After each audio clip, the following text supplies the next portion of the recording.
On Thursday, April 30th, 1970, Richard Nixon, President of the United States, informed the American public of his decision to send U.S. and South Vietnamese armed forces into neutral Cambodia. "We take this action," Nixon explained, "not for the purpose of expanding the war into Cambodia, but for the purpose of ending the war in Vietnam and winning the just peace we all desire." Standing before a map of Southeast Asia, Nixon pointed first to South Vietnam, then to North Vietnam. He explained that North Vietnam already occupied parts of neighboring Laos and now threatened eastern Cambodia. If successful, Nixon warned, North Vietnam's military advances would completely outflank South Vietnam's western border and thus place U.S. and South Vietnamese forces in an untenable military position. In response, Nixon said that the deployment of Allied combat troops into Cambodia marked not an invasion but an incursion.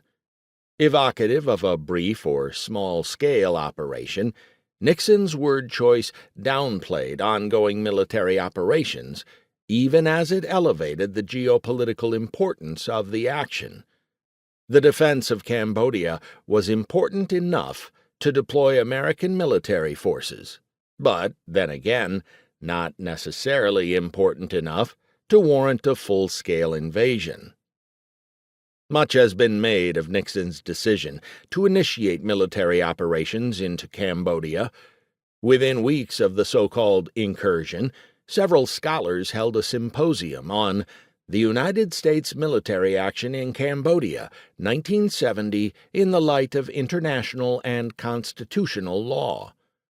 Since that opening forum, a veritable cottage industry has emerged to consider the legality of Nixon's use of military force and the lessons it holds for contemporary foreign policy. Military scholars and historians, likewise, continue to document and debate both the operation and the subsequent Cambodian Civil War. Decidedly less attention, however, has been paid to the importance of Cambodia to America's grand strategy and national security interests during the Cold War. Most often, Cambodia is portrayed as a sideshow to America's war in Vietnam.